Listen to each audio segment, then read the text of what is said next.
Okay, Chair, we're live and good to go. Thank you, and welcome everybody to this meeting of the Flood Liaison Group, 1st of July 2025. Just for a point of reference, obviously this meeting will be live on YouTube, so just for a point of reference that I believe everyone will be consenting by staying on this meeting to live view, and if you're not, would you please leave the meeting now? Thank you. Okay, so we open the meeting and we go for apologies for absence. So the only apologies I see, Chair, was from Parish Councillor Ian Thompson from Datchet. I believe the was raised by Albert Andy Spillman. Yep. Okay, thank you. Okay, and we understand. I think John is attending. I don't know if John's online yet. He is online. Yeah. He is online. Okay, excellent. Okay, super. Okay, so we'll open up for declarations of interest. Anyone got any declarations of interest, please? Okay, no hands there. Okay, so we move on to the minutes. Can I take it that we're all in agreement, maybe with a show of hands on the minutes, or has anyone got any points on the minutes, or can we take this as agreed? Can we have a show of hands from anyone? You and Colin? Devon? Yeah. Okay. Okay, so we'll take that as agreed. Thank you. Okay, and actions arising from the minutes. So going down the list here, is Alice online? I believe so, Chair. Yep. Yeah, good morning. Sorry, I was just struggling to find my unmute button. No problem, Alice. Do you want to fire away? Yeah, of course. I believe the first action for me is the organogram, which I believe Lawrence kindly sent out on my behalf back in May. Did everyone receive that? Yep. Brilliant. I did circulate it out when you sent it sent it to me, Alice. Yeah, brilliant. Thank you, Lawrence. I thought you had. So yeah, I believe that action is now closed as long as everyone's happy with that. Did you want me to follow up with the secondary actions that I know that I have, or did you want to do it in order? If we go through in order, Alice, if that's okay, just to keep it in flow. Yeah, of course it is. Yes, thank you very much. But we'll close that item. Thank you very much. Brilliant. Thank you. Thank you, Emily. Can we bring yourself in today?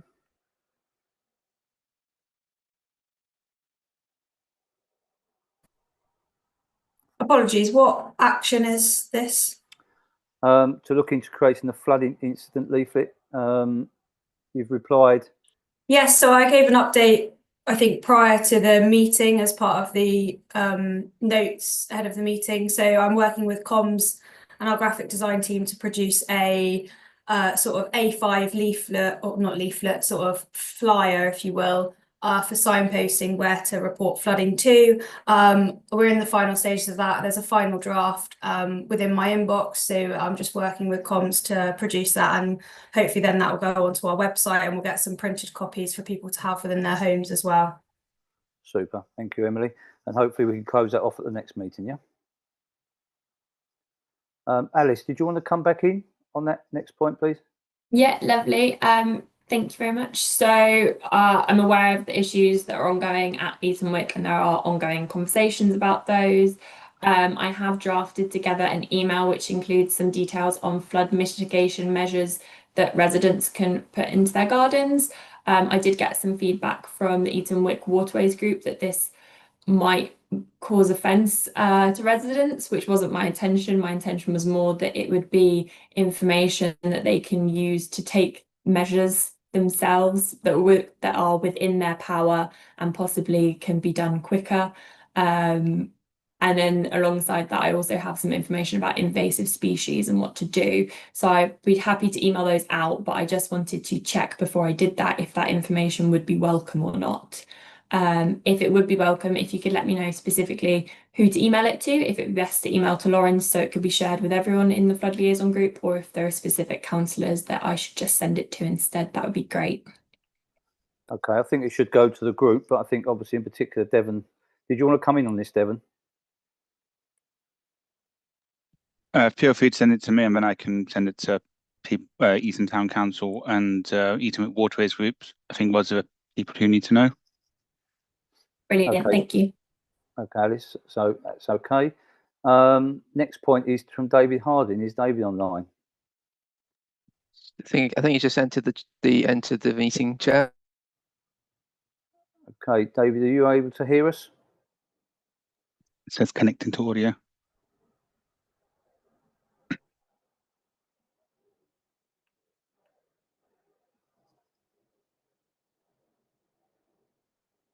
Maybe we'll. David, are you there, or should we come back to you? Yep, I can hear you now. Can you hear me okay? Yeah, it's perfect, David. So it's point 4 on the matters arising, the action points. It was for yourself to check with David Mayfield and Eton Wick Waterways to produce joint worded responses to resident queries. Yeah, David is on leave at the moment, and I've not had a response from him yet. Okay, so we move that on to the next. Yep. Next meeting. Okay. Then if I could bring Alice back in. Point 5. Yeah, thank you very much. So I believe this is the point about the catchment coordinator. So I'm not sure if anyone is already aware, but Pippa Tucker, who had been the interim coordinator after Jeanette left, Pippa has now actually moved into a new role in the Environment Agency. So there is currently no one in post as catchment coordinator, sadly. I spoke to Pippa's, the team leader for the catchment coordinator role 2 weeks ago to ask for an update about the recruitment, and I was told that the recruitment is still ongoing, so I'm not sure what's happened there, as Pippa last told me that they were just waiting for the onboarding process, so I'm not sure if that fell through and now they're having to go back to recruitment. But I'm afraid that that's all the information I have at the moment. But as soon as someone is in post, I will obviously follow up and make sure that they get out on that site visit. So apologies for the delay in this one. Thank you, Alice. Could you just cover us, for us to be a bit more naive, what a catchment coordinator would cover? What sort of areas are obviously not being covered at the moment, just for example? Yeah, of course. So a catchment coordinator, they're a sort of a point of contact, and specifically for sort of like funding and projects. I believe there's a little bit more information in the organogram that I sent out about what their roles and responsibilities are. So it might be worth checking in with that, because I'm not doing them justice with what their role is. But yes, in the meantime, obviously, I'm more than happy to take any queries and inquiries that would normally go to Pippa and see what I can do with them. But yes, if yeah, that's all right. Thank you, Alice. Thank you. David, you're back in to provide an update on the capacity of pipeline at Cookham. I think. Oh, hang on. Where are we?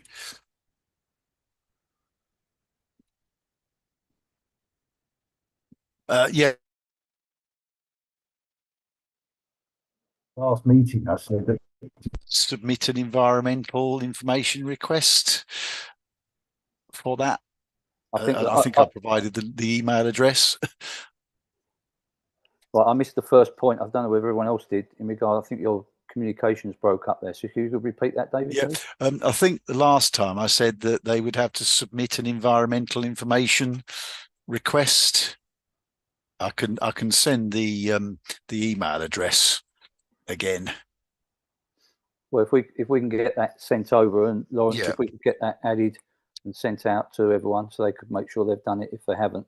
I'm presuming that will come in under the parish updates later to get an update on that point if we need to. Any other points on that? That's covered then, David, yeah? Yep. Okay, so that's the points arising on here. Back to the agenda, we have a review from the Flood Liaison Group Action Plan. Ben, are you happy to run this? Yeah, no problem at all. So obviously a reminder for last time we moved into a new process where we built this action plan of different points that parish councils and members have suggested for the group. Last time we ran through initial responses, and those one or two that were closed off have been marked as closed, but the vast majority is still open and will receive updates at this meeting today. And following the last call for points, there's a few new points added on at the end. So we'll just go from there. So Lauren, so you're able to bring up the action plan onto the screen, just on the from the agenda pack? I can do so. Oh, unless you want to be, I can make you co-host and you can go through it yourself. I'll just do that. Yep. Yeah, and yep, you can present. You should be able to present now. Great. Let's so.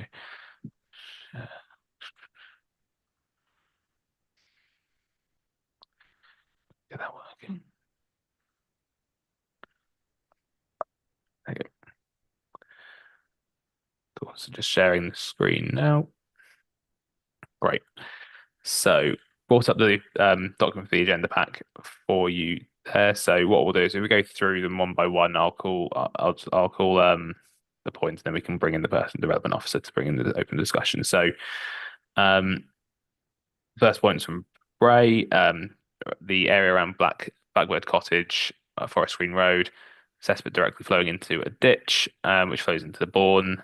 EA were aware, and the house is empty at the moment, and water is tainted, etc. So there's a response previously. Alice, are you able to provide an update on this one, please?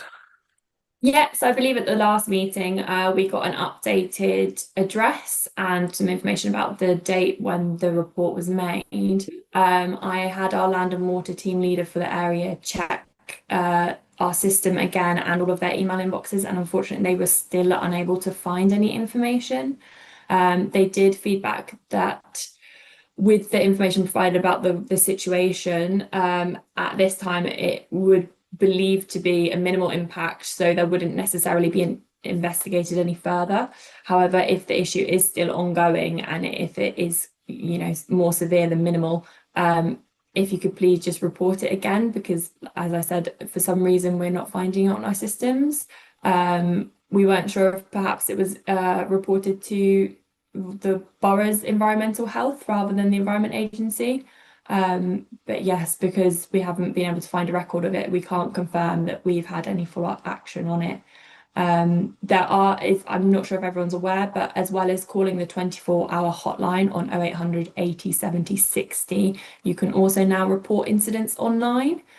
So I can share that link in the chat if that would be helpful for everyone. Thanks, yes, I'm afraid that's the only update I have. That's great. Thanks, Alice. Lorraine, you got your hand up. Do you want to jump in? Yeah, I can assure you, and probably Ben will back me up on this, the residents area know how to complete forms. They've done it for a while now for several different things. Could I just ask, just a bit pity to find out now, obviously this is well gone and well old. Could you have dropped me a line sooner rather than waiting to the meeting? That would be actually more beneficial, and I could then get checked if the residents still have an issue with it, and then come back for this meeting with an update. And then if we need to raise a case again, that would be more helpful going forward, if that's all right, please, Alice. Yeah, of course, I'm sorry about that. It's just due to annual leave and different staff working patterns. Sometimes there's quite a delay. So I didn't get that information until I think it was either last week or the week before, but I can completely understand that it'd be more helpful for you to get that information sooner. So I will endeavour to do that in future. Okay, yeah, please. And if you could pop the link in, I'll pass that around as well. They are, like I said, they're very aware of how to raise cases. So yeah. Okay, we'll do. I was only one follow-up question. Do you know how it was reported? Because I think that's the problem that we're finding, that we're not quite sure which route it came into us. Alice, so it was a while ago now. It was a while ago now. I think. Could I come in there, Davina, if that's okay? Yeah. Alice and Ben, are we saying we need to start this again? That would be my suggestion, I think, based on what's been discussed. The action point is who will do that? Is that something you're going to do, Ben, or no? The advice I would give, and Alice, you can jump in and correct me if I'm wrong. My advice I would give is that if it can be reported in again via whichever route necessary, whether you submit it online, for example, or call into the number, or one of the residents does it. I don't think it matters necessarily, but I think it's just a case of getting it on the system again, and then. But from what Alice has said, it sounds like the issue is one that may be one that the EA don't take any further action on, but that can at least be confirmed for the next meeting. If we can just get on the system, it can be tracked down, and officers can make a decision. Officers can make a decision on it, and then we might. It's one way or the other. It sounds like we might be able to close it down the next meeting just by getting it reported through again. Lorraine, Yeah. is that Yeah. okay with you? Yeah, I'll just copy and paste what's here and put it online. So Yeah. that's fine. That's Okay. no worries Sorry. at Thank you all. very much. Thanks, Okay. Elaine. Back to you, Ben. Cool, no worries. So move on to point number 2.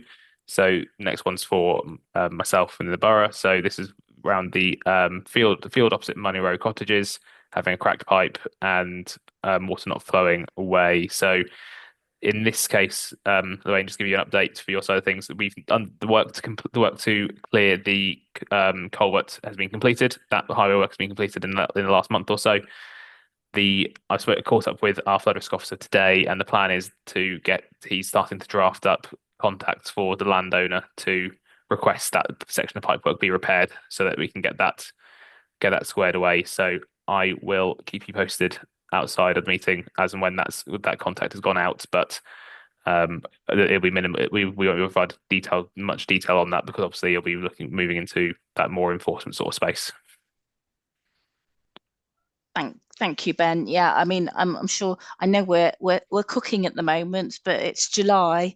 Yeah, no, fully aware of that. Fully aware. Yeah, so no, we are pushing forward with it. We've had, like Alistair said there, we've had, and I'll link into the next point in a minute. We've had some staff sickness as well in the last month or so, so we've had to adjust our sort of where we've had staff working on various points. So our only member of staff who works on our highway drainage side of things, for example, has been off for a while. He's back now, and we're able to sort of get back up to speed with various bits, but that's obviously caused some delays on the bits of work we've been doing.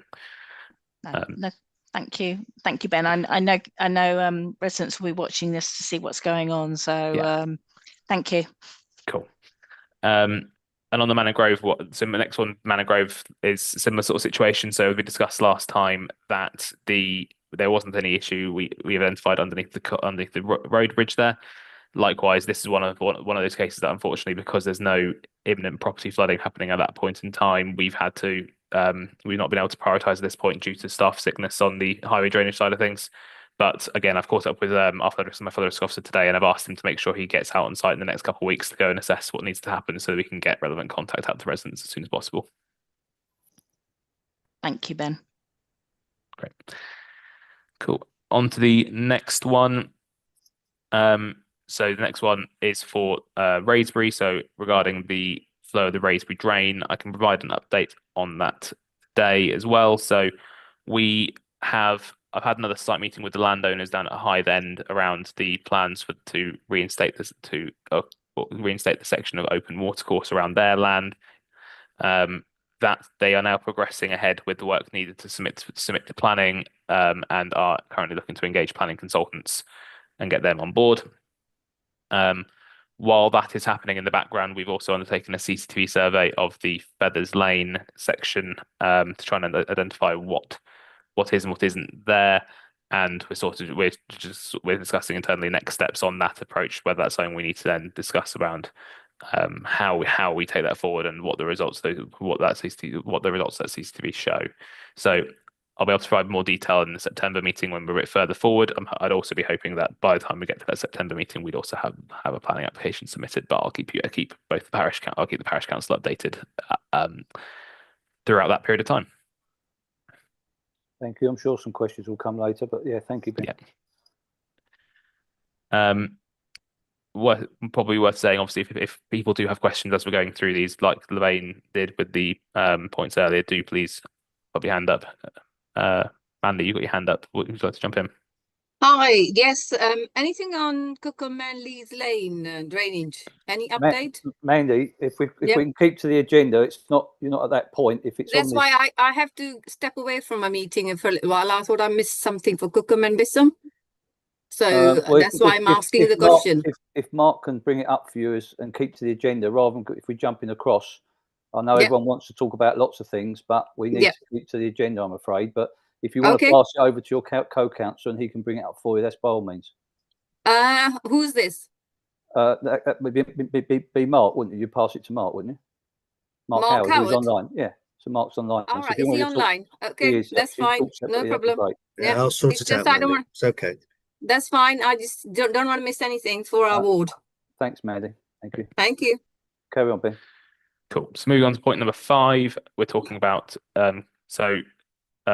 raising. They'd like to create an inspection and subsequent action plan for water courses in the parish. So I said in the last meeting that a meeting would be organised. That meeting's taken place, and again, our flood risk officer is currently putting the notes together for that meeting, and we'll be in discussion shortly with Raisbury to send those notes over and agree that action plan moving forward. So we will when Councillor Splain's back in the next meeting, we should have that closed off and agreed for the council and for the parish council. Point number 6 on the radial weir over at the Raisbury drain. There's no further progress on that. Again, due to staff sickness, we haven't prioritised, unfortunately, this. I've asked Volkers to continue to look in the stores for the radial key, but we've taken no further action on this currently at this point. Onto our Hurley points. So last time out, we had we closed off the meet one around St Peter's Church, Knoll Hill. Just to confirm on that one, the works did take place in April, May, so that was completed as planned. Star Lane, Knoll Hill is another surface water flooding issue that was raised by the parish. We have undertaken a clean of the gully and the drainage pipe that connects into the watercourse downstream. The watercourse is in a fairly poor condition, so water did backflow into the gully. The watercourse sits within Wokingham Borough Council, so we are going to we'll contact Wokingham to request they contact the landowner to ask the landowners to undertake that maintenance work. I've also got a site visit tomorrow with with adjacent property owners to discuss further works to try and mitigate flood risk around that area as well. So, but again, by September, it's expecting this to be closed off. Final point for Hurley, the area surrounding High Street and Shepherd's Lane. I mentioned last time I was going to organise a site visit. That site visit has, I believe, been organised. At least now has been requested with the parish council. I'm pairing this up with that and another point on Bisson Brook in Hurley as well. So there'll be a few points coming out of that, and again, this will be closed off in September.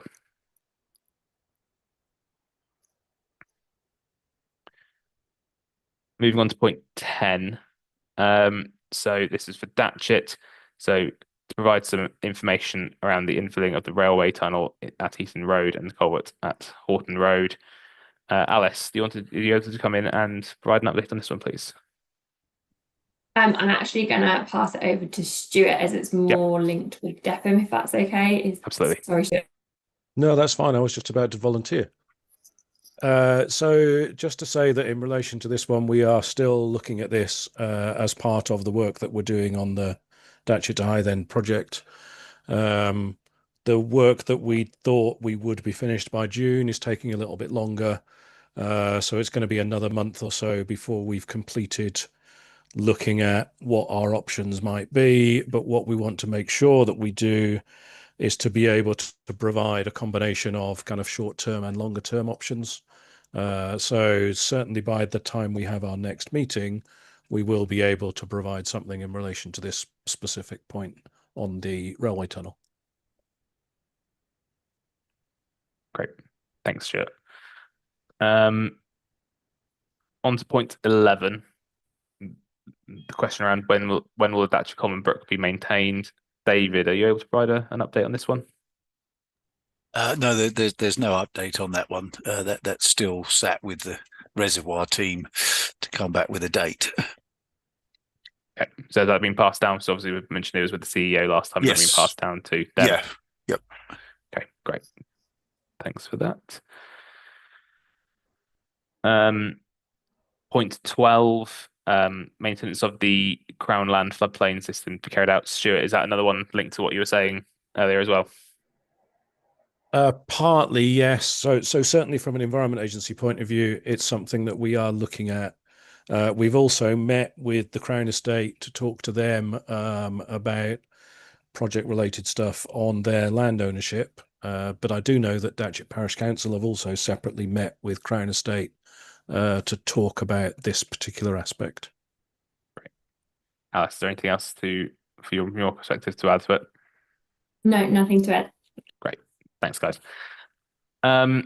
We'll move past 13 because that was closed off.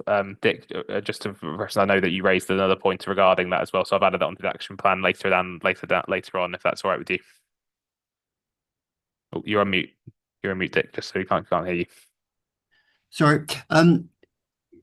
With regard to 13, yep. We haven't actually had confirmation that all the electrics, both control panels and power supply and everything else, is now above flood level, or what that flood level is that it's been designed to be safe against, whether it's current flood levels, whether there's a climate change allowance allowed in there. Can Thames Water be absolutely specific about the resilience of the electrics at Lightlands Lane?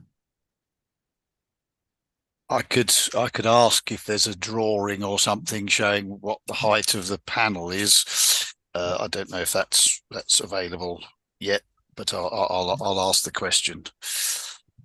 Thank you. It's just that it's such a critical thing, and it would be nice to have absolute confirmation on it.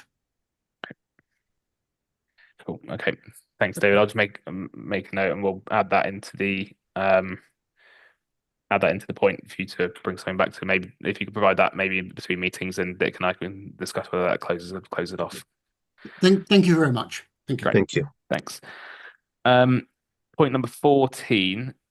This is around the point around the Cookham's draft neighbourhood plan and regard to surface water drainage, and in particular, I think the Thames Water sewer capacity. Cookham, do you want to? Dick, sorry, do you want to jump in? Yes, the one thing I wanted on this was, can we have a reference of where this is set out in national planning policy guidance? Yep. Because I think we've asked for it before, but we haven't been given it. No, that's great. David, are you able to jump in on that? What is this? Point number 14, the question around where I think the comments you made last time, Dick, was asking for where it sits within the national planning policy guidance. What, regarding the hierarchy of connection? Yes. I don't think it actually is in national planning policy. I think national planning policy framework makes some reference to, I think it's supplementary planning documents. I'm not sure. I'm not totally familiar with it because, of course, these aren't our documents. These are planning documents. It might be worth me jumping in, actually, Dave, actually think about it. So I will say this is fairly hot off the press in a sense. So as of, I believe it was last week, the DEFRA published new guidance for sustainable drainage systems. Before the guidance that was published, was the hierarchy wasn't specifically mentioned within the guidance, but it was referenced throughout. However, now the guidance for sustainable drainage systems is specifically references this drainage hierarchy that David mentioned last time. So I'm happy to send within the minutes. I'm happy to send around that hierarchy and also send around the new guidance, which is something that we are currently analysing at the moment to then take forward for all planning applications, particularly major planning applications to come through the borough. But I'm happy to pass that around to people to have a look at, and and if people do have any questions, let us know, because I can, either myself or our SUDS officer can come back to them directly on that. Thank you. That would be very helpful. Good. Great. Point number 15. So this was around it's been identified that by Thames Water that the sewer network in Cookham will need to be upgraded. because of these three new development sites that are taking place, in order to leave it local concern that these upgrades may not be adequate, please can scope for these proposed upgrades be shared. And then additional question raised for this meeting. Primary question was whether the proposed upgrades would be shared with the community prior to any final decision being taken. We'd like the opportunity for own independent specialists to be able to check the proposal before any work is carried out. Can the parish please have an answer to this point? David, are you able to jump in on this one, please?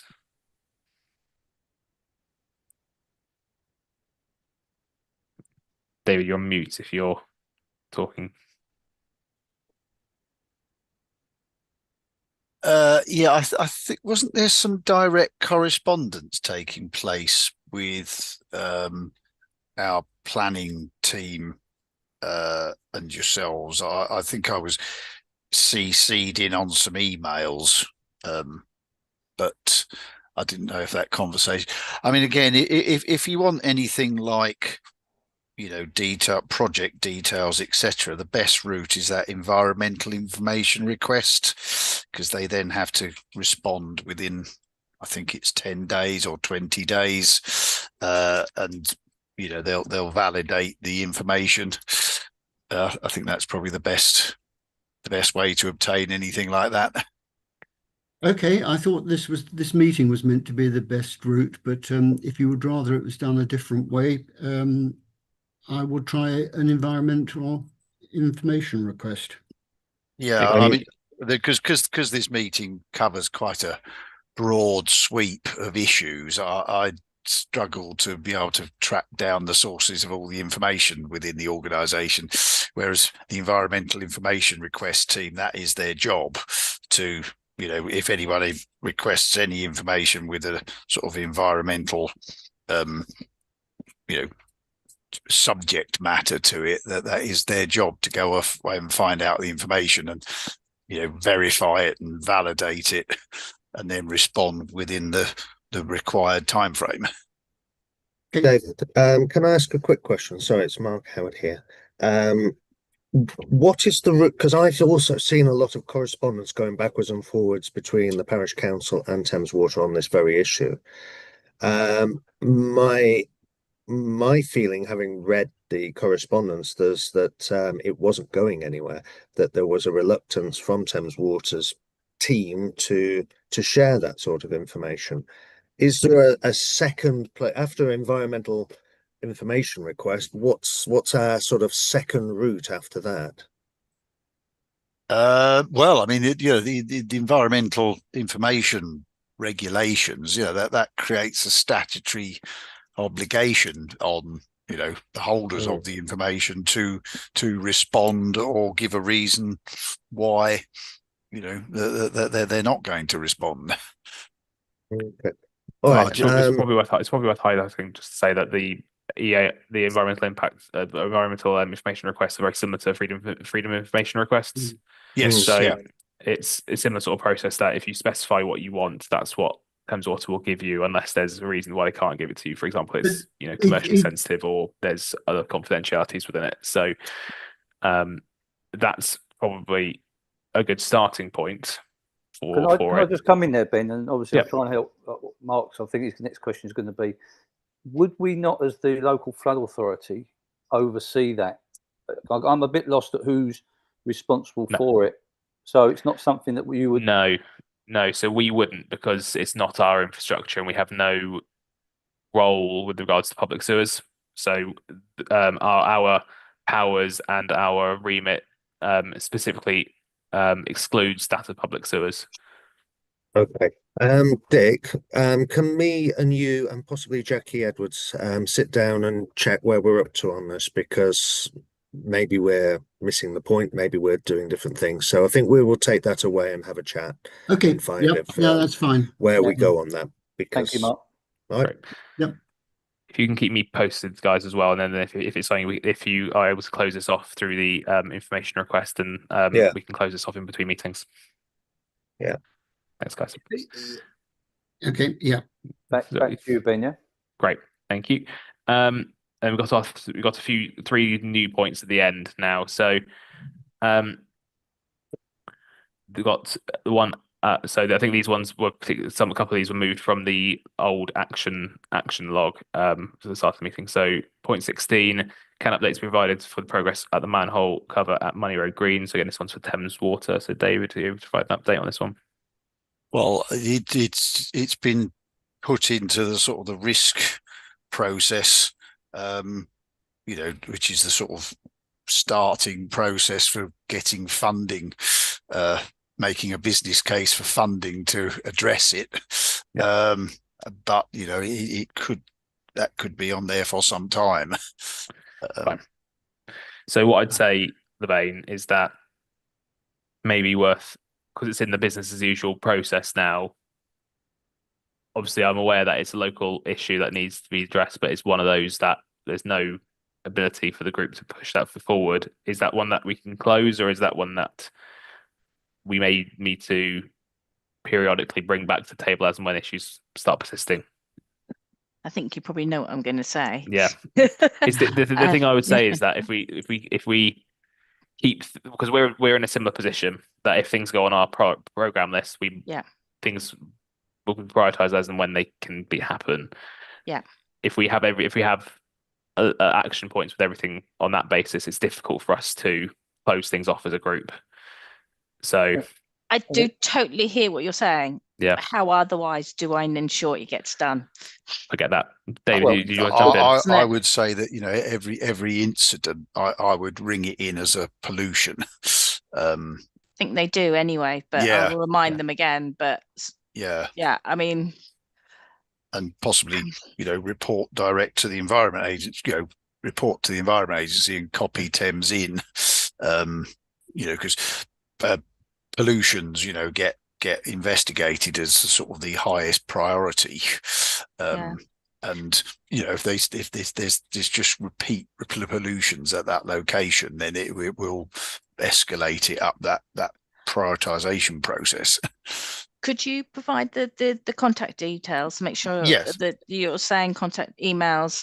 Provide those to me, and I will share with the residents. Yeah, I mean the easiest way is to report it online.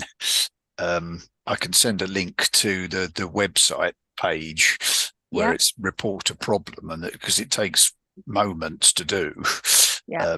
And then each time, a crew will be sent out to investigate. And then when there's this history of repeat pollutions there, then, if we don't do anything, the Environment Agency will make sure we do. I just find it very difficult, though. I know I've done several times because I've driven past and seen sewage pumping out of it in the wintertime. I know other residents have done too. I almost feel a bit, it's wasting the guys' time coming out because we know what the issue is. I hate to waste people's time, and nor does anybody else. We just want it resolved, and it just seems, it feels a bit unfair to the person being called out because we know what the issue is. But it's but we know what the issue is, but unfortunately the solution is multi-million pounds, and they allocate investment on priority, and pollution is the highest priority. So if you can I help and come in here, guys? I think, Lorraine, if we can, obviously what Ben said, if we could take it off for now, but more than welcome to bring it back on later on if you still feel this isn't getting resolved. But I think from our group's point of view, we're limited to where we can take this now, but happy for it to come back on later on. Is that okay? I don't want to leave you on your own with it, but at the same time, we're pretty much at a point whereby on that particular subject, there's very little we as a group can do. Other than keep on talking about the failure of everything. We're just going round and round in circles. I'd rather keep it on. How otherwise it disappears again. I mean, this has already had. Sorry, I don't want to be.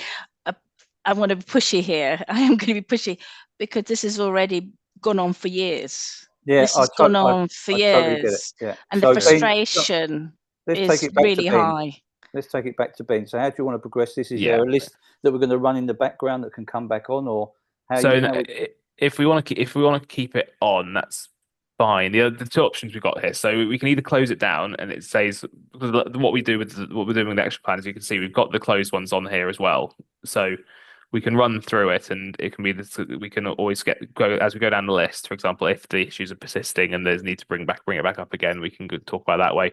Alternatively, we keep it open, and if but then on the knowledge that there may not be updates in between meetings. So it may be that we get to this point and there we understand that there's nothing further to report, for example. And I think if Lorraine, you're happy with that approach, then we can do that, and then just see how it goes. And if there's, but then also use this as almost a reminder to keep reporting coming in. If I can come in to get this moved, so we leave it on now. This brings me on to a point I was going to mention later, is a number of these open issues are still ongoing and they're not being resolved.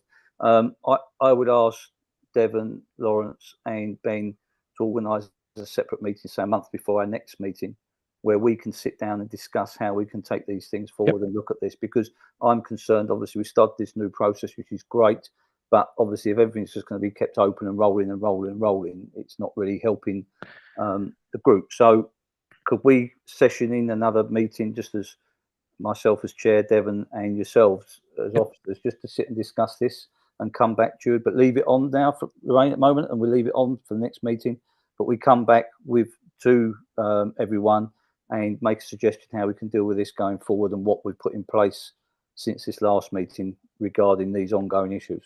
Yeah. But one thing I probably would be worth highlighting, obviously, is that between this and the last meeting, this is the shortest gap we have in between meetings. And it can be quite difficult to get some progress on a lot of things. But I get your point, David, and absolutely agree with you about having a meeting a month before we catch up, before we have these. So yes, we'll get that organised. I think so. David, could I just interject? And I agree what Lorraine is saying. And one of the things that we have found as a parish council is that a lot of the larger companies and large organisations like the police and the water companies are driven by data. They have analysts who are plotting these things. So constantly reporting something actually helps the officers that you are, shall we say, badgering to get things done, because then they can take that number and show those reports to their manager, who it basically goes up the food chain and comes back with, oh, we need to do something because there's 500 reports. And I've experienced that with the police. I've experienced it with the water companies. It's every service, but everything, each individual one report. Mark, I'm also Speedwatch as well for that reason. So I totally get it, but this has been going on for years, and people are getting a bit. We're going to leave it on, and we're going to look at a situation going forward and come back to it at the next meeting. But I agree, Mark, everything's data driven, as David Harding just said. So, but I'm trying to think from this group's point of view now, and obviously we've got a couple of other things. It's a hot day. We've got a lot of things to cover still. If we can move it on, and we're leaving it on for now, coming back to it next meeting and looking at how we can deal with some of these issues in the background. Great. Awesome. Thanks, guys. Last 2 points on here. Point 17. So point around, can an update be given on the investigation to the impacts into the impact of works undertaken in the culvert following from the Green in Bisham. So Alice, you want to provide an update on this one? I know there's been a few emails bouncing around the last couple of days. Yeah. So apologies firstly for again the delay with that. I'm not myself a permitting officer, so it takes me a little bit longer to get up to speed on the processes and what specifically went on with this permit. There isn't a current ongoing investigation into the impacts because the impacts were assessed during the flood risk activity permit application stage. And at that stage, it was deemed that the flood risk was negligible. However, I do understand that there are still concerns from the residents and the local communities, specifically around the mammal passages and the gravel. So we have got Richard Hancock and myself have got a meeting booked in with the permitting officer who determined and granted the permit to discuss it again. There is a delay in when that meeting can take place because the permitting officer is currently on annual leave for 2 weeks. So once they're back, we will be meeting with them to discuss it. As previously mentioned in emails, the operator, once the permit has been granted, the operator is responsible for undertaking those works in accordance with the permit. If they haven't, and they're not compliant, then if there's any increase in flood risk, the operator is liable and those affected can take civil action against them. But yes, that's as much of an update as I have at this time, I'm afraid. Obviously, once Richard and I have met with the permitting officer and we can go over again the concerns of the residents and compare it with the permit that was granted, then we'll provide another update. But I'm afraid that's all we can share at this time.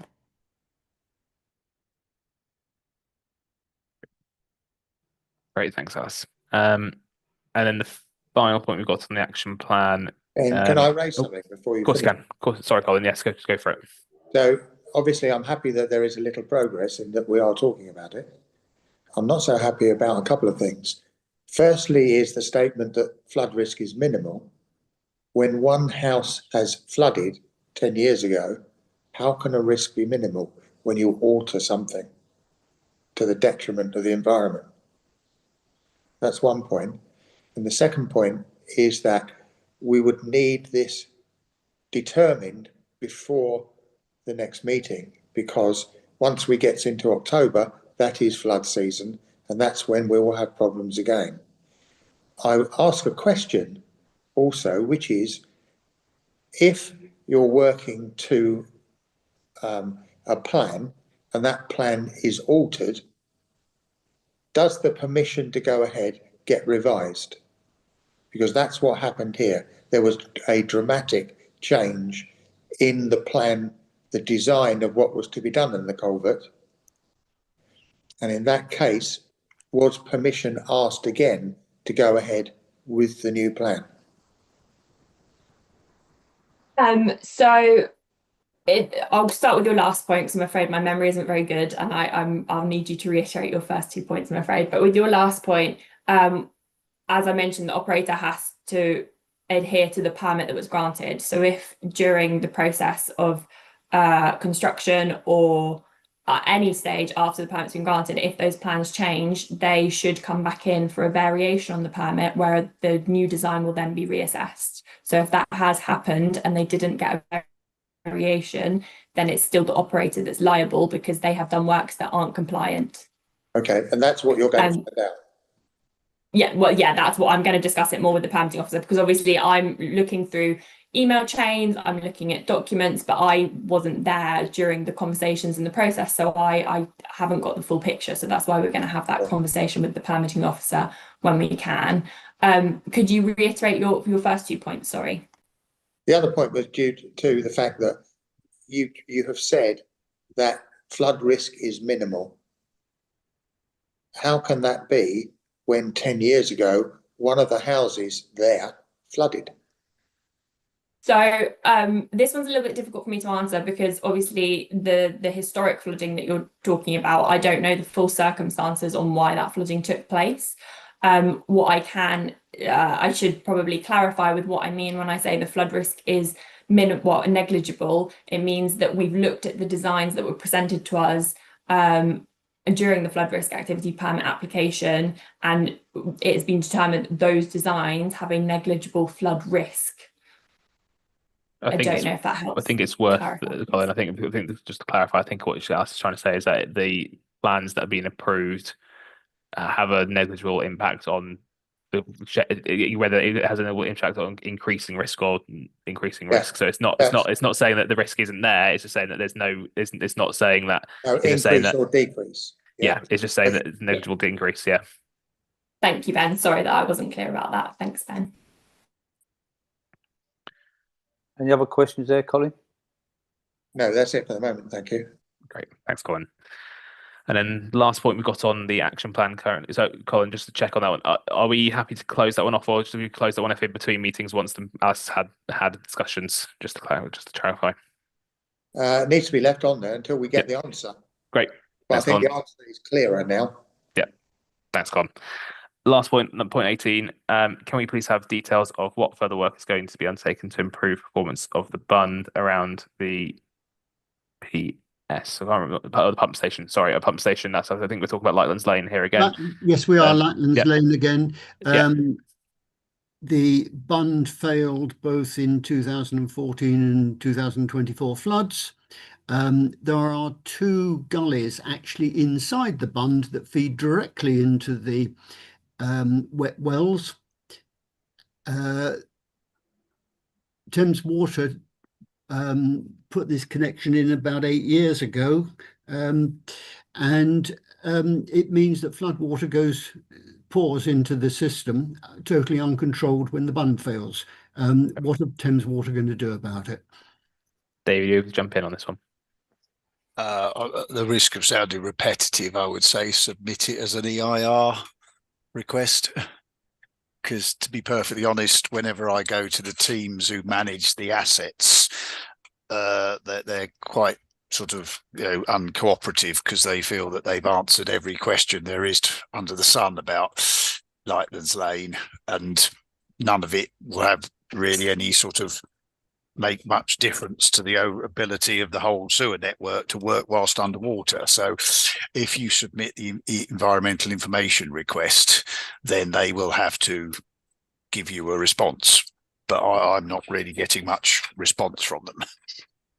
I think that Dave, sorry, Dick, I'm happy to can I just jump in quickly? I think it's a bit difficult with points like this for an EIR from memory, because EIRs are like a freedom of information request. They are requests for information that the body holds. So if it's on there, if it's a point of discussion around how something's being managed, I'm not sure that's something that an EIR would be able to answer. Happy to be corrected if I'm wrong, but I'm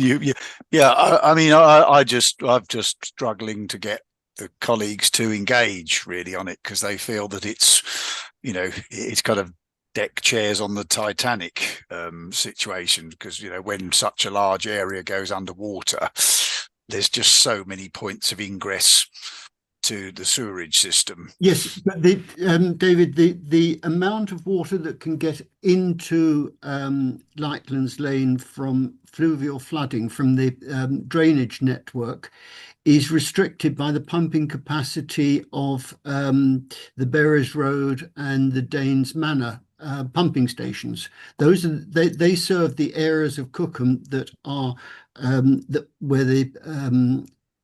where flooding occurs, and they can't pump more than the pump capacity, and that is significantly lower than the pump capacity at Lightlands Lane. So you need to stop additional water getting in in an unrestricted way, getting in at Lightlands Lane. This is beyond my understanding of the way the network works.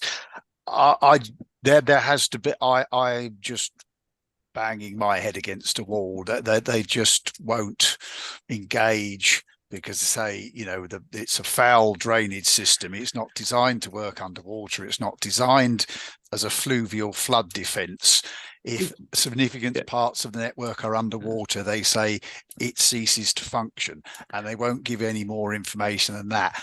That's why maybe some kind, if as the lead local flood authority, whether Royal Borough, Windsor and Maidenhead, can enforce them to engage under the sort of Floods and Water Management Act duties. This is what I was going to ask David. How can we work? How can we work with you as the LLFA to get these answers? Because it's not really good for the forum if we're not getting any engagement from those teams. So if there's a way we can help on that matter, I'm happy to help with that.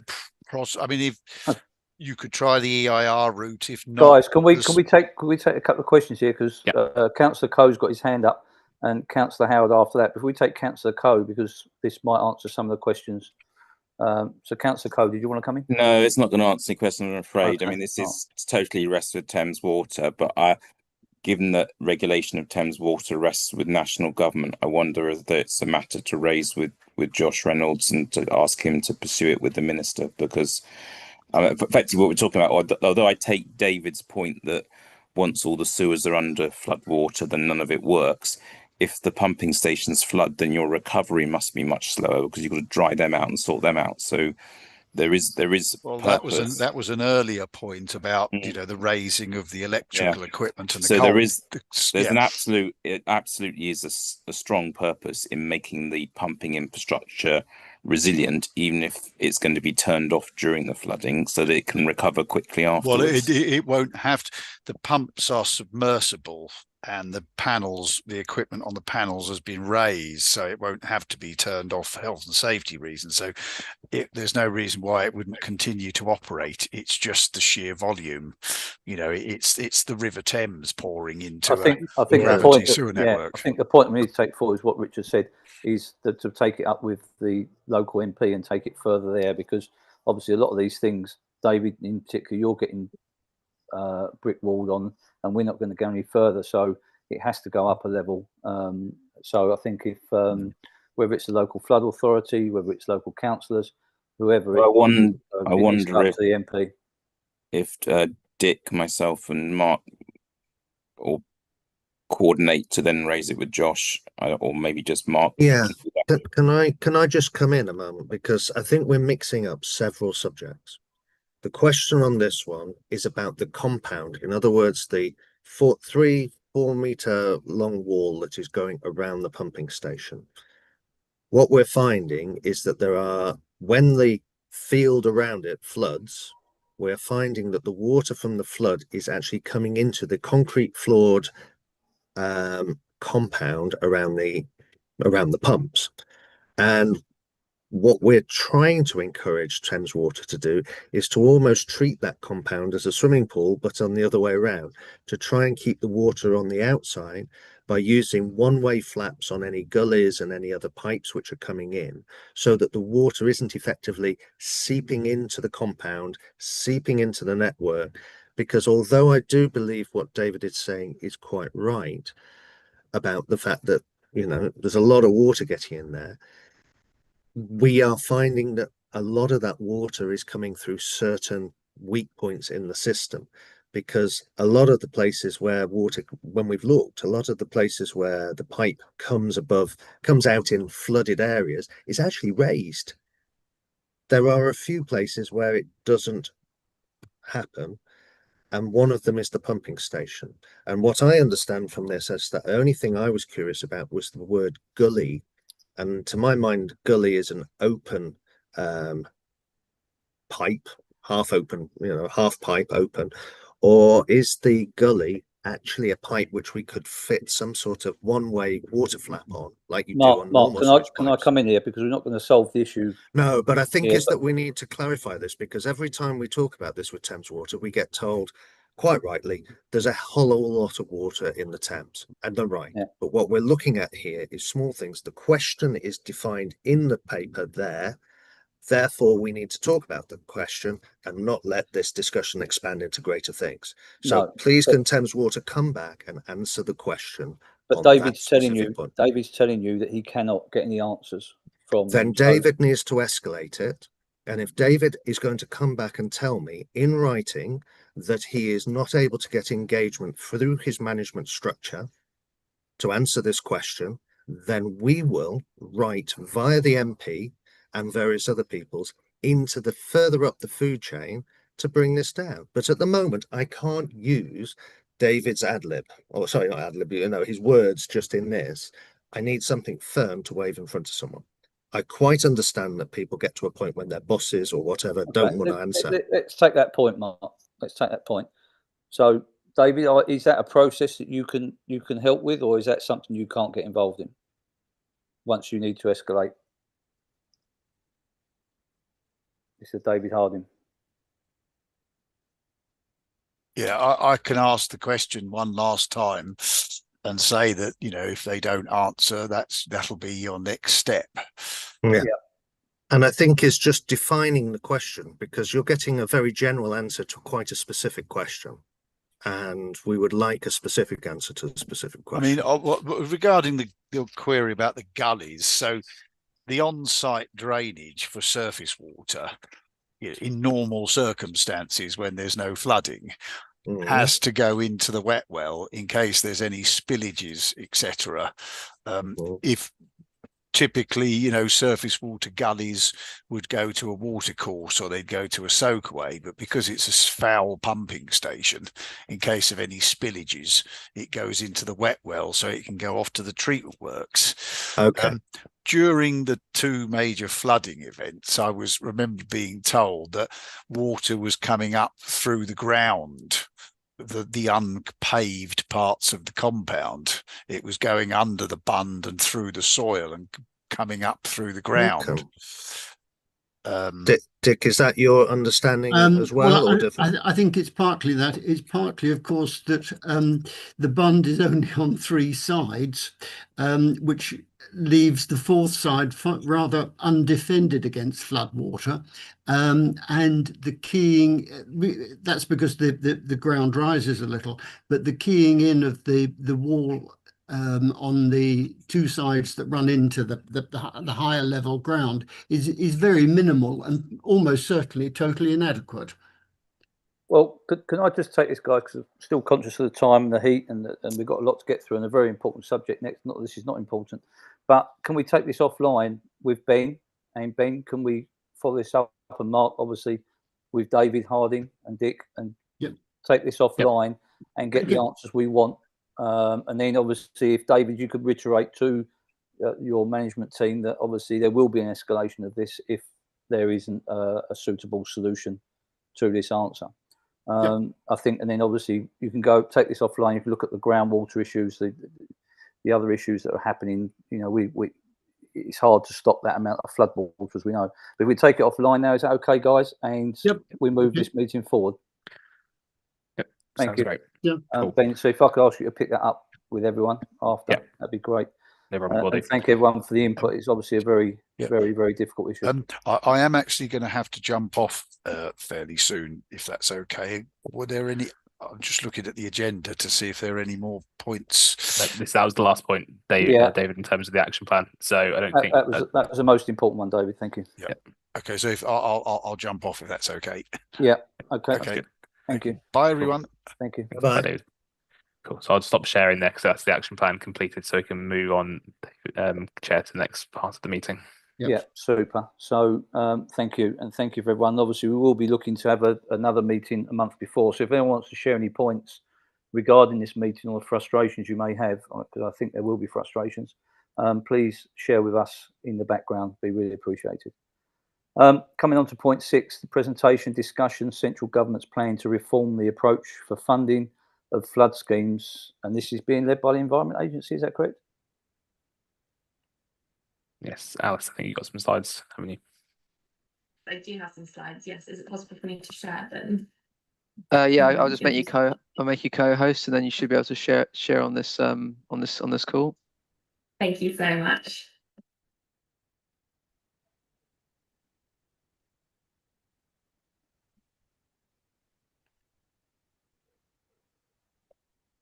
Oh, that's not showing.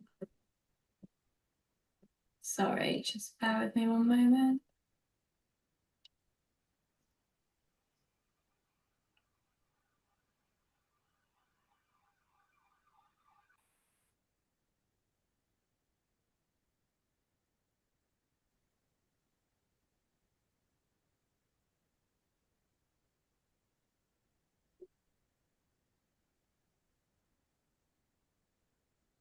Can everyone see my screen okay? Yeah, it's come up now. Thanks, Alice. Yeah, lovely. Sorry about the delay in that. So flood funding policy reform consultation. So what's happening?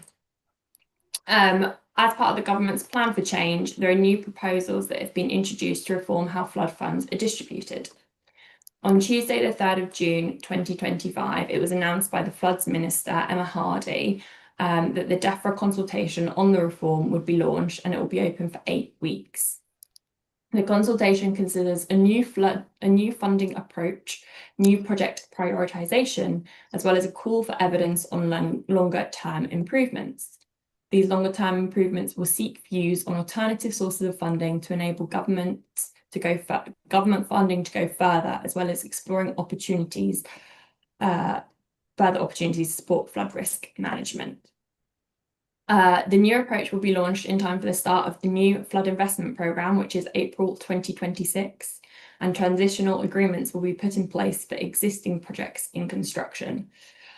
It's important that the new programme doesn't cause any unnecessary disruptions, so transition agreements will be finalised once the funding arrangements are confirmed and the outcome of the 2025 spending review is known. So right now, the current transitional agreement is that it will be for projects that have gone through the full business case and are in construction, but obviously those details will be finalised closer to the time. So what are the aims of the funding policy reform?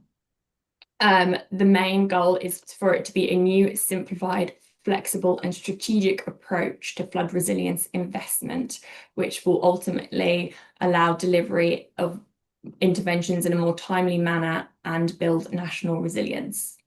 So the aims focus on value for money, simpler for project teams, funding certainty for prioritised projects, more funding eligibility for refurbishment and replacement of existing assets, more robust delivery programme by strengthening the pipeline, improved access to grant and aid for natural flood management projects led by other delivery partners, the investment in a wider range of resilience measures, and to reduce the development time and get to delivery quicker. So the current policy was put in place in 2011. They're currently funded in accordance with the partnership funding policy, and the amount of funding is dependent on the damages avoided and the benefits delivered by a project. Where government funding doesn't cover the full cost of the projects at present, wider contributions are needed, and it's felt that the challenges with this current approach is that it's complex, costly, and doesn't take into account the growing pressure on the condition of existing flood defences. So what does the new funding policy reform propose? So there's two parts. The first part is new funding model principles. So these principles, the first is that for projects under 3 million, there's a contribution-free allowance, so they're eligible for full grant and aid funding. For any projects that exceed £3 million, there's 90% DEFRA funding for project costs. And there is also more or current flood and coastal assets, refurbishment products are eligible to be fully funded as well. The second part is that there's a new project prioritisation, which will focus on value for money, investing in places with the highest flood risk, and bolster projects that support government priorities. So these government priorities are in relation to economic growth, deprived areas, specific flood resilience interventions such as natural flood management and sustainable drainage systems, specific communities, including rural and coastal, and the strengthening of local choices to recognise local priorities better. The consultation is also looking for a call for evidence. So this is the first part of the call for evidence is alternative sources of funding. So with the vision to create a system that effectively uses a mix of public and private sector funding, this would be done through principles of viability, fairness and sustainability and efficiency to work alongside the private sector and explore opportunities for local funding and capturing uplifts in property value. The second part is evidence on ways to build more local choice. So it includes exploring how English devolution can support flood risk management, boost local resilience and align with local growth priorities. For example, I believe that there was some ideas about mayoral funds in flood risk projects. So that's a very brief overview of the reform. There's more information online through the DEFRA citizen space, which is also where you can comment on the or you can provide your feedback on the consultation. It closes on Tuesday, the 29th of July, 2025. So please make sure you get any responses in before that date. if you can't complete the consultation online, it's also possible to complete it via post or email. If you'd like to do it that way, if you could please email this address at the bottom, flood.reports@defra.gov.uk, and they should be able to help. And just for awareness, as this is a DEFRA-led consultation, the Environment Agency has worked closely with DEFRA to develop the consultation, and therefore we will not be submitting a formal response. So if you do have any queries about the consultation in general, or as I said, if you'd like to respond to it via post or email, please do contact that address at the bottom. And that's all I have prepared today. Thank you, so Alice. I hope that's given a bit more information. Yeah, can I open this up to questions? Yeah, please? Chair, Go on, just before Ben. we do, can I just jump in quickly? So just on this, so obviously, as Alice has said there, the EA aren't submitting a consultation request, but they also can't comment on any opinions they've got at this meeting today either. So, Okay. So unfortunately, it's it's a presentation today. It's open for discussion. I'm happy to sort of give views from what I've seen in the pack so far. Yeah, we can go from there. If there's anything offline, we can go to. We recommend to go to the addresses. Well, we've got a couple of hands up already. So if we take Colin first, and then Richard, if we can, afterwards. Thank you. Will this consultation address things like how often the EA models flooding again? The reason I ask that is because I think, as everybody here will probably know, that people applying with planning applications in a flooding area have particular problem in getting responses from the Environment Agency as to whether there is up-to-date information to say whether that property will flood or not. And I guess there are budget constraints within that as well. So the question is, will this actually change that at all?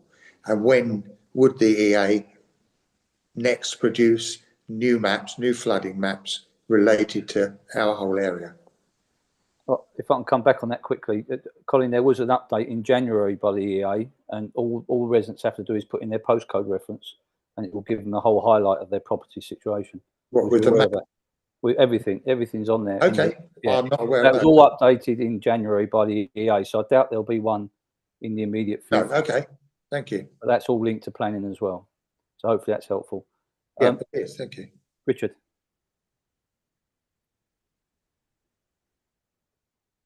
Can't hear you. Still on mute. Still on mute, Richard.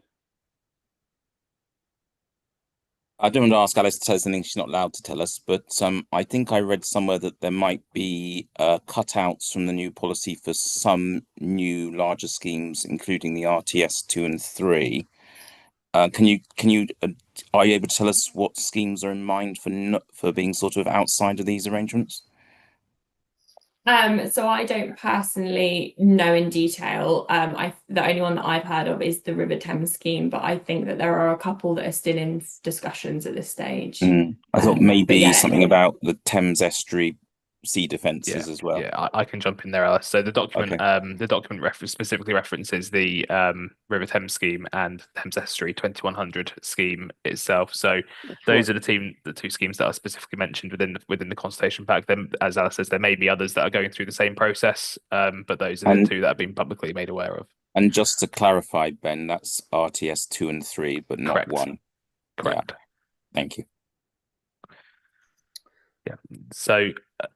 If anyone has any questions, just to sort of clarify, while EA aren't providing a response to the consultation, we as the LLFA will be.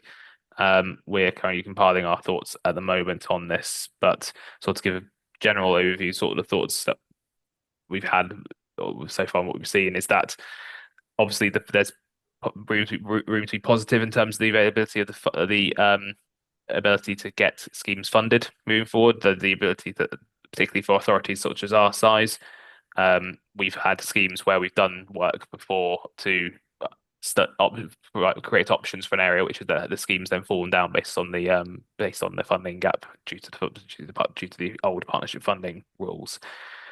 Obviously, the one caveat to this is that while more funding is made available to schemes, it will likely be that they're made available to less schemes because those because I don't think that it's been totally clarified yet, but the funding over the funding cycle hasn't been massively increased. So It's yet to be seen. We're part of, and the how many, and we've seen in terms of how it works in terms of how many projects are taken forward. But generally speaking, it's good news, particularly for authorities such as us, that we're not having to provide significant amounts of fundings if our schemes are taken forward and prioritised. It does mean, though, that we need to be very clear and do a lot of work in the back before that to make sure we've got all benefits that we can analyse out of any optioneering, as the projects will be prioritised based on those sort of cost benefit ratios that come out of the optioneering. Richard, do you want to jump in at this stage? You're on mute again, Richard. Just heads up. Getting used to Zoom from Teams. So just to clarify for people on the call, Ben, there's a threshold. Is it £3 million? Yep. And up to £3 million, the schemes are fully funded, and above £3 million, we still have the match funding. And the reason this might be good for us is that as a small authority, we might have more small schemes and that might be fully funded, providing they get to the top of the list. Yeah, that's exactly it. So, for example, the Desborough Park scheme I've mentioned in previous meetings before this would fall under that £3 million, the under £3 million bracket. So that scheme, where we've had to sort of look at different pots within the RFCC to fund it, if it was to be prioritised within the new programme, it would be fully funded through grant and aid. Most of the schemes that we as an LFA would take forward, unless they were for a large area, for example, that would probably fall under the under £3 million sort of area. But obviously larger schemes which cover off a much larger area would then potentially fall into that, where we would need to look for some money from another source, whether that be through, for example, SIL, or whether that be if we bid for some money from local levy that as well. So, but the biggest thing I think in terms of us is just making sure that we are eking out every potential benefit we can out of any projects we're bidding for, and that is something that we will make sure we take into account when we're taking projects forward. But generally speaking, particularly for schemes that the LFA is bringing, it's positive. It's a positive story as long as we can make the justification in terms of the benefits. Thank you. Can I come in? I've got Ewan with his hand up. I'm just going to come in first, Ewan. Stuart, did you have anything to say regarding, because obviously we've mentioned RTS Channel 1, but we're very much in the hands of the project management that's being led by the EA in regards to that. Stuart, have you got any input to this at all? Does it raise anything from your end? Then I'll bring Ewan in. Yeah, no, I think I would like to kind of follow the Environment Agency line of not wanting specifically to comment at this stage, but kind of happy to pick that up offline and kind of share some comments there if that would help. Yes, it is worth saying as well that the council will also reference DEFIM within its response to the consultation. Excellent. Well done, Ben. Ewan, can I bring you in, please? Ewan, yeah, thank you. Obviously, I see a lot of other schemes. I know that the small schemes work, and I have experience that the big schemes don't, obviously. One of the new things is that the new proposal covers asset maintenance, to the best of my knowledge. Yeah. But it looks as though the bridges have been passed over to the borough councils, yeah. But I think the borough council should go back to the Environment Agency and demand that those substandard bridges take money from this kitty to be put right. I don't see why the boroughs should have to carry the can. Thank you.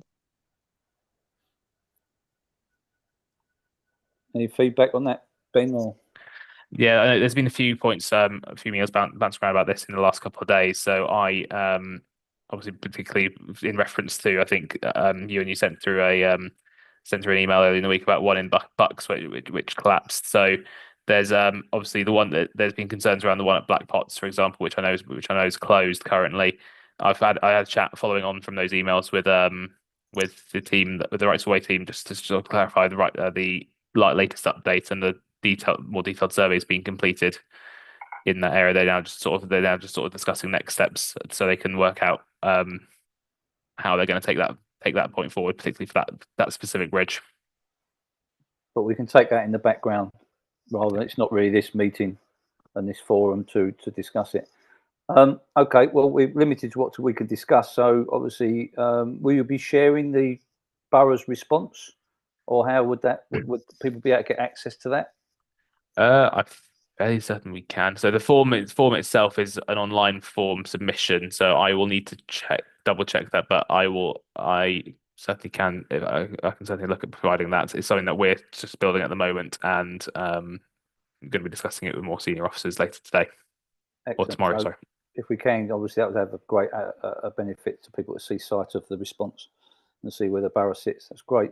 Okay, I think we've got that presentation covered. If there's no other questions. Okay, so I'm going on to the next agenda item. Conscious that we're going on quite a bit of time, guys, and I appreciate you staying online for such a hot day. The Water Restoration Project 2025.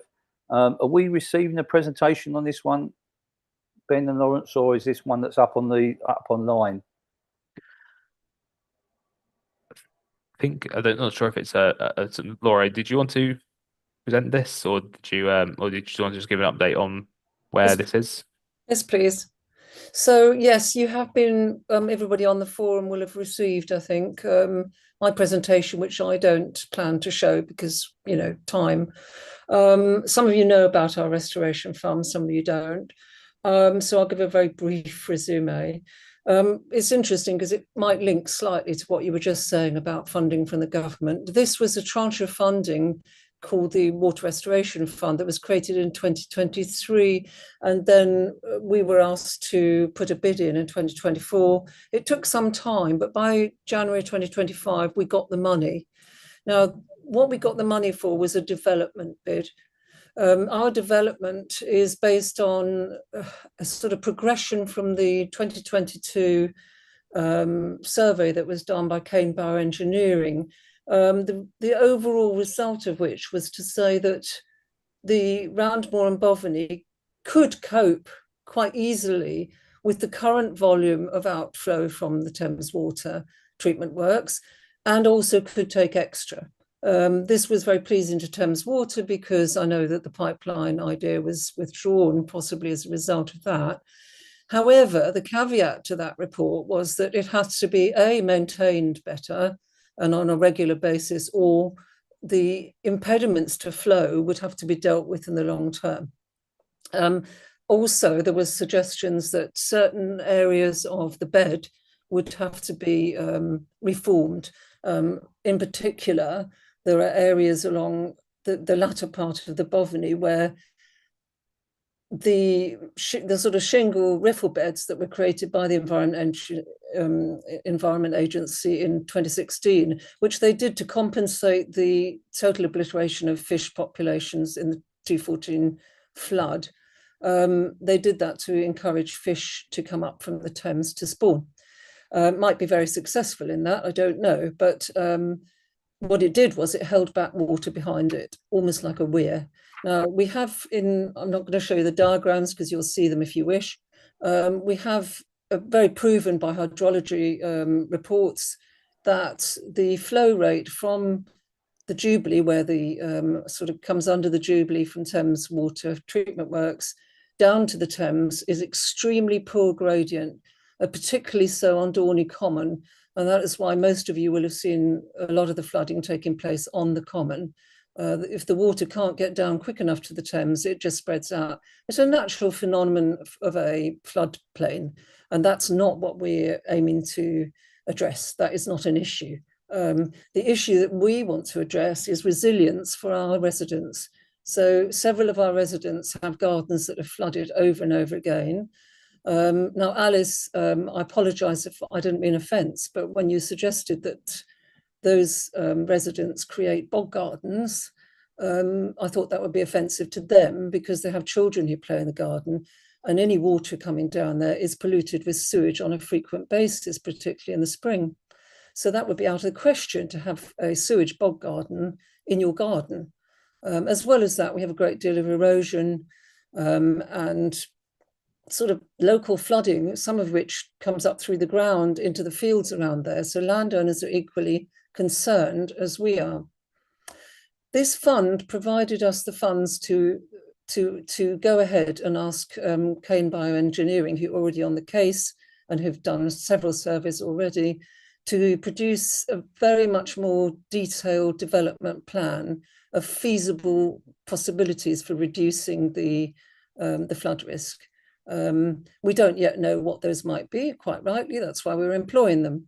But the result that we expect is that we will have a definite plan ready for any bids for funding. And this is where what you said earlier, Ben, about the Royal Borough considering some of those projects for under 3 million, we would definitely hope to be on the list, because you all know in the Royal Borough and other local authorities, local councils, how long we suffered from. I totally agree with Lorraine. It's like her problem. You know, it's gone on for years, and often when it goes on for years, you feel as if everybody's ignoring you. And that's been the case for us, very much so. But that's partly because we haven't had the opportunity to put together a proposal. And this funding, which is quite considerable, I mean, the overall project costs something like 80,000. For a small group like us, it's quite considerable.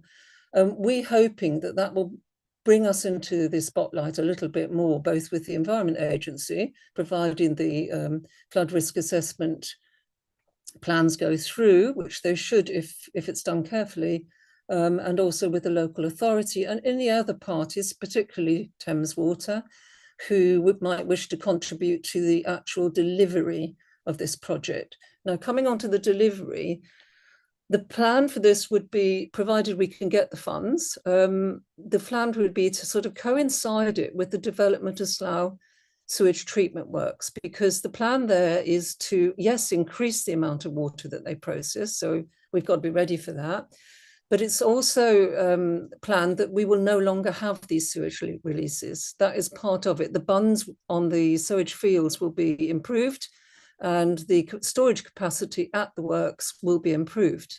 Now, that David's not here to confirm that, but those are the plans, and I think most people here are aware of what Slough are planning to do.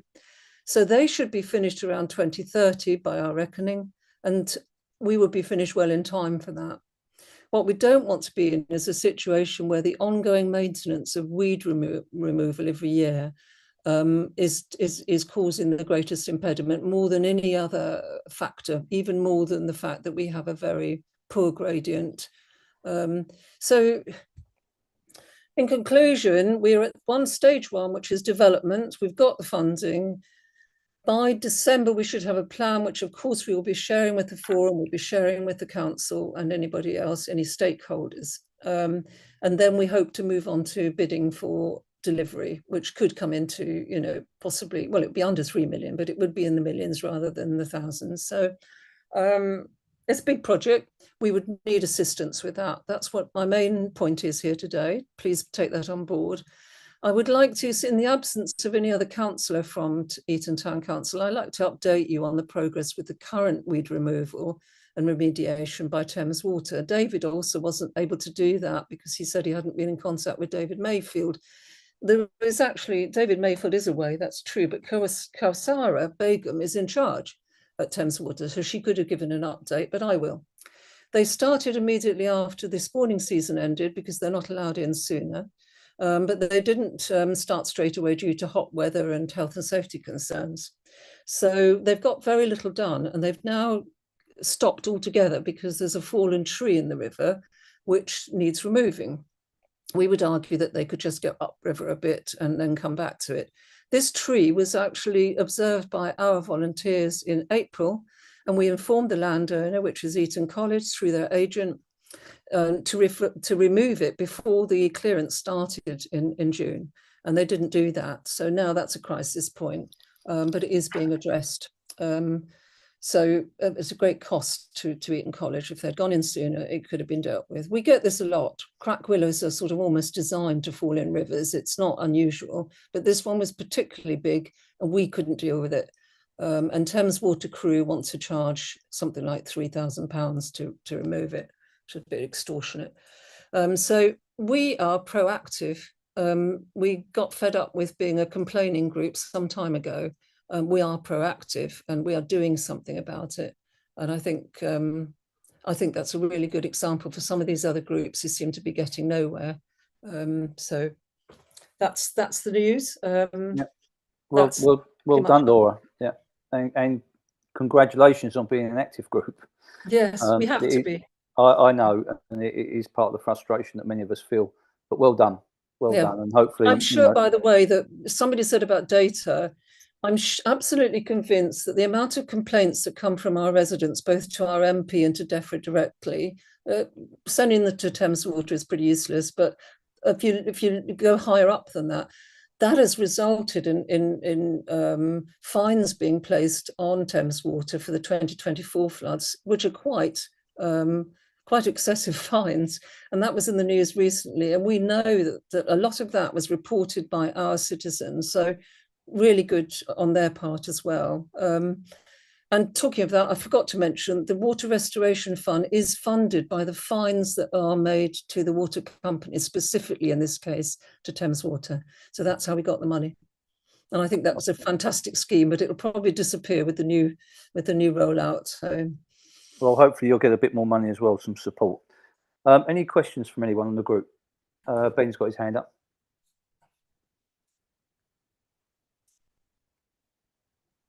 Sorry, I was just scrolling through something. I was just scrolling through the consultation document for the partnership funding. The reason why I did that, the reason why I was going to do that is just to sort of say that while this specific sort of issue is not something that probably we as the LFA could put a bid in for because it's the main river, for example, here, I believe the consultation for the partnership funding reform does reference that they're considering opening up bidding process to wider organisations than just lead local authorities. So, for example, to smaller authorities such as parish and town councils.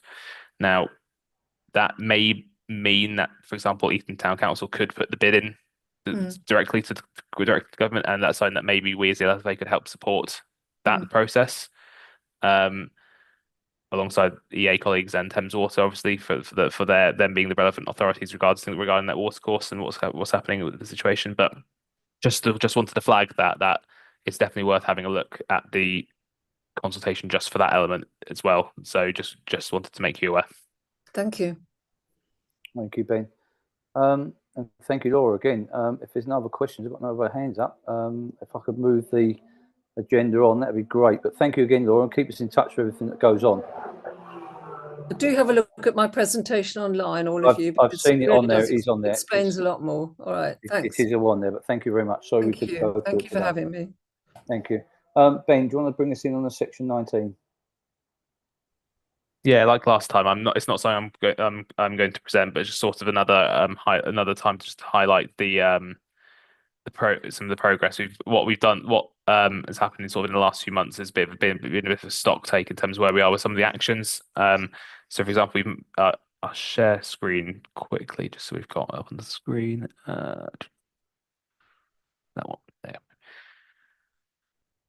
Great. So we've had a couple of actions that have been closed. So, for example, we one in Hurley where we were investigating around a potentially culverted watercourse which hadn't had consent. That was the one that we'd found that the culverting of that watercourse had happened pretty historically, so not something we could take forward in terms of an enforcement case. There is some work for us to do in terms of outside of this recommendation, which we'll do alongside the parish council through one of the other actions that's on the action plan, just to identify whether that culvert requires maintenance. But there's not that one's been closed off because there's no specific enforcement action to take place regarding that issue. The main stock take we've taken in the last sort of few months is that a few of the either timescales have been tweaked right on recommendations or just the specific actual action itself. So, for example, we have the recommendation RBWM 3 around updating the asset register for the council. That's now something we've taken. With some work we've started, so we're doing that in conjunction with the plans to update the local flood risk management strategy. So that background work is now starting up, and conversations are happening between myself and parts of my team which are more on the ground, so our flood risk officer and highway drainage experts, to start keying in, making sure we've got those key structures that we're aware of that are RBWM owned before moving on to discussing how we then take forward anything that's owned privately. And then the next couple are around timescale changes. These are just because the timescales just haven't been something that's been deliverable, but something that where work is in the pipeline. So RBWM 8, for example, around communication material for flood free and Build Back Better, we're saying that we've now got a much better space on the website for flood risk information. That web page is something we're now going to put in place, and the plan is to have that in place before the winter, so that if residents have any concerns around what to do if we do have another flooding event regarding what they need to do with insurance and flood-free, that information is at least available to them on the council's website. And likewise, had a bit of a change in some of our other work. So our considering of exceedance flows in the High Street of Orchard House in Hurley.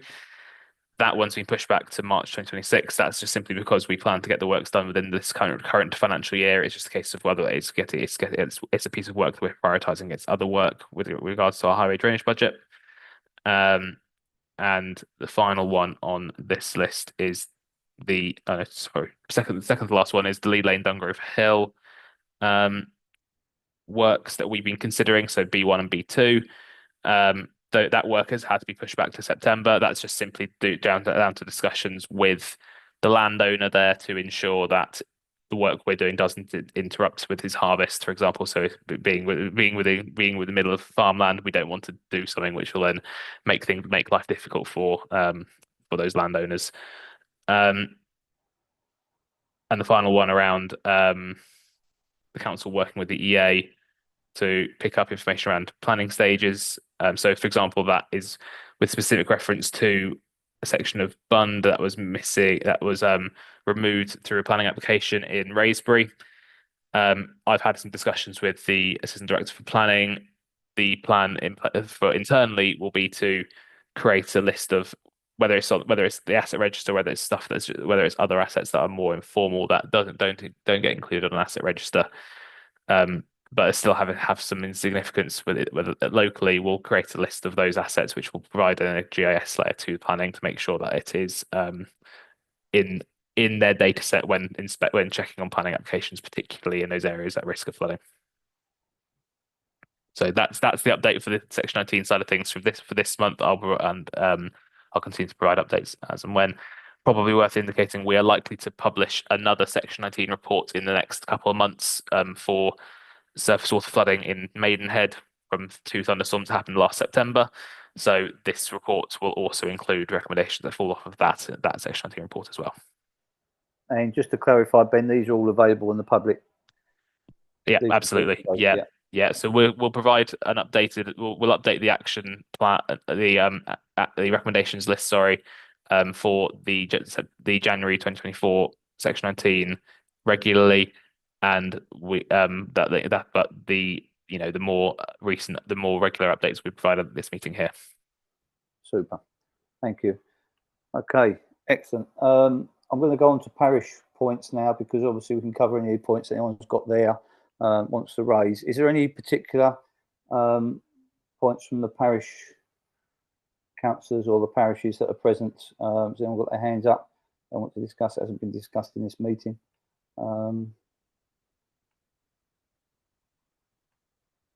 Okay, just flicking through, so I won't flick through everyone's, apologies, but I can't see any hands up.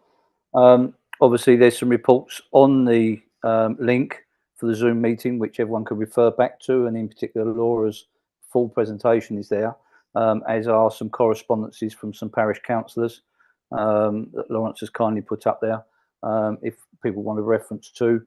Other than that, I think we'll concentrate on the next meeting, which is the 21st of October. And thank you for everyone for pursuing this long meeting in the heat. I think we've. Sorry, go on. Sorry, can I just jump in just for one very quick AOB, if that's all right? Yeah, go on. Just a very quick one. So I mentioned earlier about the plan the council has to update its local flood risk management strategy. I just wanted to give just a highlight to parish councils that in the next couple of days I'll be sending out invites to parish councils to basically create almost some workshops to discuss our plans for it, to go through what we're thinking in terms of draft objectives, etc., and also then start discussing what actions those parishes would like to see on action plans for the new strategy. So please do keep an eye out for that, and as and when if you've got any questions, let me know. But we'll also look to try and pair parishes up so we can, if those areas that are in similar risk, for example, we'll try to, and similar areas, we'll try to do those parishes and groups. Excellent, thank you. Okay, so next meeting on the 21st of October, and thank you again for everyone for staying on and staying tuned in, and we'll call the meeting closed. Thank you. Thank you, Chair. Thank you, everyone. Take care. Thanks, everyone. Thanks very much.